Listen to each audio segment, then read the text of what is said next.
Sénégal yi mosu ñoo wax ni koo àndal xeex doo ko nommer au contraire loolu lañ bëgg sax parce que loolu mérite la yaa ngi dégg li tax nit di julli nit lu tax muy julli mooy pour dem àjjana am na ñoom bu ñu ñëwoon tey tëj nañ àjjana dootuñu julli kon nit buy jaamu yàlla sax maanaam buy jaamu yàlla sax dem àjjanaa tax maanaam da ngay dégg ñuy wax naan waaw non mais lu amul intérêt amul loolu waxi caaxaan la rek café sax boo kon tu es en train de me dire que yow sa jàppale bi yëpp c'est pour que suba nga am dara quoi déedéet man sama cas bokkul yow xam nga ni man yow xam nga ma mën nañoo waxtaan yow xam nga ni man ay am dara tax ma di wax yow xam nga loolu man am naa dara ba pare man li ma Sénégal defal laay ñaan yàlla ma fay ko mais man fi ne nii pour ma réew mi defal na ma lépp man réew mi fay sama njàng réew mi ma tabax yaa ngi dégg réew mi moo ma jox école ba ma yor tey réew mi ma jox këyit ga may jàngalee jox ma nationalité jox ma carte d'identité yaa ngi dégg jox ma passeport jox ma permis de conduire man réew mi xam naa lim ma defal man dépassé naa niveau boobu bu doon falu rek kon yow xam nga ni man falu naa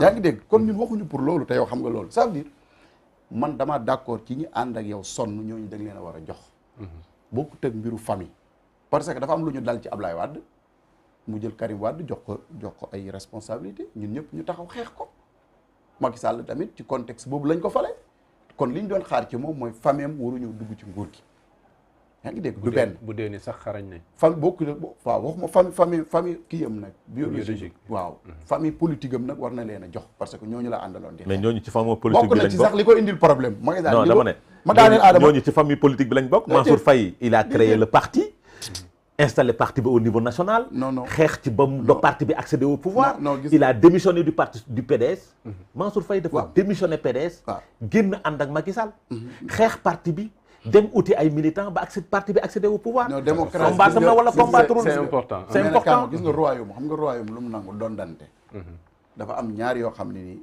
dañ koy dondante ci Sénégal ak sëriñ dañ koy dondante donte warta demee noonu ak sëriñ ki mérité moo war a toog mais réalité Sénégal mooy ku sa bàyyi nekk ki jàng moo war a toog waaw ki jàng xam moo war a toog ci ak sëriñ mais réalité Sénégal mooy sa bàyyi mooy xalifa bi bu fi jógee yaa war a nekk xalifa bi yaa ngi dégg loolu c'est toléré parce que ñoom lay engagé mais république moom doxalewul noonu république dañuy maytu kii sa mbokk mu la jegale ci wàllu famille parce que corruption la ñuy bañ élection daal moo war a séddale élection moo war a séddale Mansour Faye tey bu demoon Saint-Louis nekk maire Saint-Louis kese waa Saint-Louis fal ko loolu du déranger kenn mais le fait que Macky Sall fal ko ci décret am na ñu muy déranger ak lu mu ko mën a defal loolu réalité la parce que li ñu doon bañal Ablaye Wade ci doomam loolu la ñuy bañal Macky Sall ci njabootam lii rek la d'accord je pense que leer na dañuy progresser parce qu'on a mis déjà beaucoup de temps sur ce sujet-là dañu aborder lu ñeel wàllu politique bi ak li nga xam ne moo am démb saa su ne moom ci confrontation la ñuy dëkk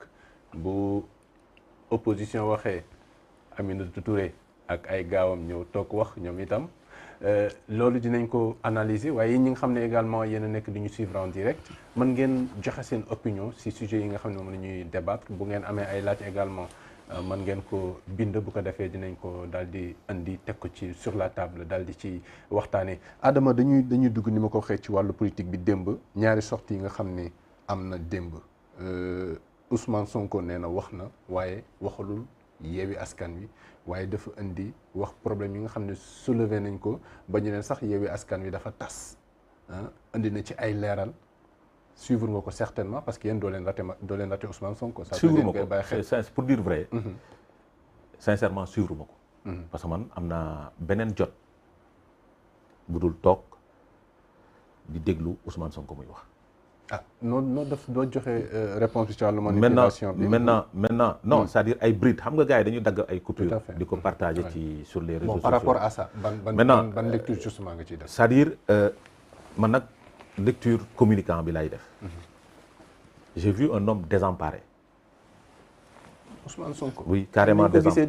Non, carrément désemparé dans sa communication. Xam nga tax da doon recoller les morceaux du Yewwi dans sa communication. Tout en disant la vérité. Mais mooy loolu mooy recoller les morceaux. mais mën nañu recoller. waaw dama ne ci biir discours bi. da doon recoller les morceaux ba pare wane ay aspects de sa personne mooy nawul sax ñi mu àndal. naw leen. da ngay jaxase wala. non dama ne non moo ko wax. c'est une coalition la tamit. moom moo ko wax non attends moom moo ko génne ci gémminam non c'est-à-dire sur le plan. nawu leen xaaral Adama nawu leen parce que dafa jël déglu rek. baal sur le plan représentativité dafa ne. ñi nga xam ne dañu daje ci coalition bi. am na ñoo xam ne mënuñu nekk ci liste départementale am na ñoo xam ne mënuñu nekk ci liste nationale. ñi nga xam ne nag war nañu mën a peser seen bopp war nañu mën dem au niveau du département. ñu mën a xam non dama ne en même temps seen poids. xam nga problème bi mooy. je n'entre pas dans la liste de Yewwi Askan Wi. Il parlait de ça justement. Ce que je veux dire. mooy dans sa communication nawul ñi mu àndal. parce que soo àndeek parti lu mu tuuti tuuti jox ko cër ba. même su nekkee parti bi ñaari nit la c'est un parti politique qui est dans l'alliance. mais Adama est-ce que li nga dañuy waxtaan non dañuy waxtaan xam nga cër la cëru doomu aadama xam nga politique bu Sénégal. da ngay est-ce que bu ñu joxantewuloon cër bu ñu joxantewuloon cër est-ce que dina kii ànd bi dina mën a nekk. dama ne communication démb bi joxuñu ci cër ci li mu wax nawloowul sax ñi mu àndal. ah damay bañ nga taskaru jàmbur de. non dama ne nawloowul ñi mu àndal benn. nawloowul ñi muy déglu ñi koy déglu ñaar parce que ci biir kàddu gi mi ngi ciy wax kàddu yu ormaalewul ci kilifa mu ne kilifa la. imam la mel ne ak stratégie politique lay dawal nii. non ñi koy déglu xam nga soo taxawee ne dañuy fenn. donte kàddu gi baatu olof la mais ñaaw na. moom lañ ma condamné fii su ma ko waxoon ci olof kenn du ko merloo kenn du ko mettitlu tey su ma génnoon sama kàddu fii tey ne Ousmane Sonko dafay kàcc dafay fen ñu baal maaq ci kàddu gi ñu baal maaq ñu ñaawlu ko ma dégg ci ay baat yu neexul te pourtant génn na ko démb ci at ci làmmiñam mooy maanaam nawloowul ñi koy déglu. Deuxième chose xas na ñi nga xam ne dañoo ñuul kukk teg leen ay kàcckat. alors foofu non dañuy waxtaan. parce que nee na non dafa am ku muy waxal non déglu dafa am adresse non dañu waxtaan dañu ci boole ñëpp xam nga nag dafa am ku muy waxal mais tuddul tur. man mi waaw non dañuy waxtaan non il faut ñu topp mbir ma fa mu Abdou Khadre man mi nga xam ni damaa ñuul kukk toog sama kanamu télé doon ko seetaan mënoon naa jàpp ni man la. Adama bul jaxase Sonko nag ak Sénégal. non wala mënul nekk yow tamit bàyyi rek ba mu pare puisque ñun ay nit ñu ñuul lañ. am na ay kaddu yoo xamante ni rafetlu wuñu ko ci communication bi ñu jot ci bride yi. mooy saaga bi ñàkk nawloo ñi mu àndal jël boppam teg ko ci kaw ñëpp. ci kàddoom nag laa wax de waxuma la li xew ci coalition bi li fa xew sama yoon newu fa. yaa ngi ciy dugg nag de. sama yoon newu fa parce que li leen daal sama yoon newu fa xam nga li ma neex ci communication bi démb yëpp. mooy fi mu reconnaître ni Macky Sall du ca benn. waaw bu dëgg tamit kon wax ko. du dëgg fi mu reconnaître te loolu balaa mu koy wax moom sañu loon wax leneen lu dul loolu parce que liveurs yi bokk activistes yi bokk ci opposition bi. ak ñi nga xam ni ñoo doon déposé dañ ko doon dóorante bal kenn tudd ci Macky Sall benn yoon su ñëwoon taxaw ne Macky Sall Sénégalais yi won ko gannaaw. donc démb il fallait mu wax dëgg parce que ñeneen ñi wax nañ dëgg. du dëgg ci communication wane ni ne juumte la mais situé wul responsabilité yi te pourtant seen biir coalition dañ doon dóorante kurpeñ seen biir kii naan diw la kii naan diw la kii naan diw la kii naan maintenant il se comporte en leader pour dire du ci kenn ci ñoom. wax nga ne day recoller les morceaux. donc il essaie de recoller les morceaux parce que li tax muy recoller les morceaux mooy coalition ba tas na. nee na tasul de. non dañ fi dégg ay communication de presse. dégguñu ko fi non. am na benn groupe bu jóg conférence de presse. parce que liñ ci xam nag lu bari ñooñu ko wax liñ ci xam avant Ousmane Sonko di ko wax. mais est-ce que ñooñu wax ni est-ce que nekk ñu woon ci état de colère. non attends frustration non attends ñooñu ñoo fi wax ni ci biir conférence de presse ni dañ leen génn groupe WhatsApp ñu gis déclaration. ñooñu wala kenn. non dama ne groupe boobu non attends. Adama ça il faut que maintenant ma fekk sa la ci li nga bëgg. benn nit moo toog mais ci groupe boobu la bokk. benn nit moo toog de dañ ko génn ci groupe moo expliquer les raisons. mun naa ko nangul nag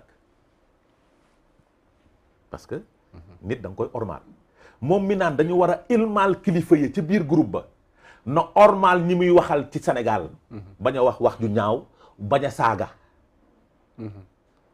parce que dafa demander ñi nekk ci biir groupe bi ñu ormal dafa ne parce que mënoo di wax lii kilifa mais ormalal ñi ngay déglu donc loolu laa ci gis ci communication bi ci biir communication tamit bi muy tëj mooy li ko soxal yow nga nangu ni dañoo juum que liste bi parité wu expliqué nanguwul parité nga wax li tax liste bi nanguwul parité joxe les raisons teg ko ci ñaari nit kenn ki moo yéex a réagir muy Barthélémy Dias moo yéex a réagir situation bi ba pare ne liste bi dafa war a bokk maanaam nangu nga ne erreur am na njuumte am na léegi liste bi dafa war a bokk maanaam teggi nga li yoon wax teg ko fële yow jël sa yoonu bopp fu mu ko teg mooy ban disposition moo joxe ci code électoral lu tax waruñoo soppi ay doomu aadama code électoral dafa ne soo waree soppi lii ngay soppi ki génn àdduna ki casier judiciaire am expiré ñooñu ngay soppi. waaye ki ñu inscrit ci liste bi aussi am na liberté désister. su désister xam nga dafa am loo xamante ni taarixu politique la li nga xam ni loi désistement bi kan moo désister officiellement benn désistement lañ dégg peut-être am na yeneen désistement mais tey suñ nit ñooñu désister ñaari nit ñoo désister kan ak kan la su nekkee pas la mooy désister c'est un homme soo koy remplacer un homme nga koy remplacer waat donc liste bi tamit du respecter parité bi te liste boobu pour ñu xam ndax respecté na parité bi ndax baax na wala baaxul il fallait démb avec la DGE. il fallait démb parce que démb ci la ñu toll ci càmbar liste yi ndax baax na wala baaxul donc ñoom situation bii ñu toll heureusement ci ñoom nag ba seen liste teel na fuité parce que su liste bi fuité wu loon ci lay gën a garaaw teel fuité sax parce que ñoom ñoo ko teel a génne ba ñu valider seen i parrainage la même nuit la ñu génne seen i liste won ko askan bi réseaux sociaux yi yëngu ñu ne problème am na il faut aller corriger mais correction boobu ngay def Abdou Khadre su nekkoon góor la moo désister sooy dugal góor ngay dugal mais góor du désister nga dugal jigéen donc correction boobu ñu war a def ak désistement bi ñu war a def mënu leen tere seen liste valable recevable mënul tax seen liste recevable suñu désister woon liste ba yépp parité bi dañ koy respecter nu liste bi meloon ngay respecter parce que góor mënul désister nga dugal jigéen donc fala budda seen liste day irrecevable n'est-ce pas maa ngi leen di tudd sax te man xaw ma ndax sama liste recevable na wala du recevable mais dépassé naa am na ay problème quand même.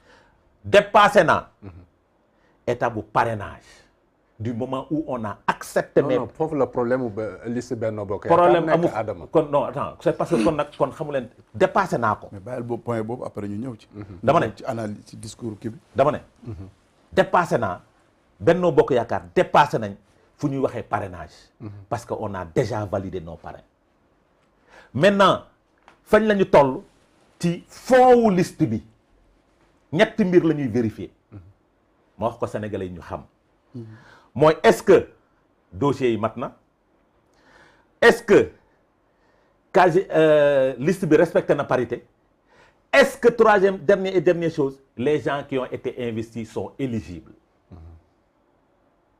fa la ñu toll nii à partir d'hier démb lañ ci toll donc mbirum parrainage ak ñoom li ñu ŋànk parce que maa ngi ci analyse Sonko bi li mu wax ni liste nañu toog ne léegi désormais liste Benno Bokk Yaakaar warul bokk c'est derrière nous surplus bi noo koy def c'est déggoo li ma la wax c'est derrière nous parce que état bu parrainage la d'accord c'est derrière nous maintenant nous sommes dañoo toll ci état bu fond wu dossier moo tax ma ne la nañu wax dëgg askan bi élection procédure la article L149 moo ko organisé bu code électoral da ngay jóge ci parrainage soo xoolee parrainage bi jeex na suñu valider parrainage Benno Bokk Yaakaar nit mënutul fexe ba ñu invalider ko nit buy dund suñu valider parrainage u Yewwi nit buy dund mënul fexe ba ñu invalider ko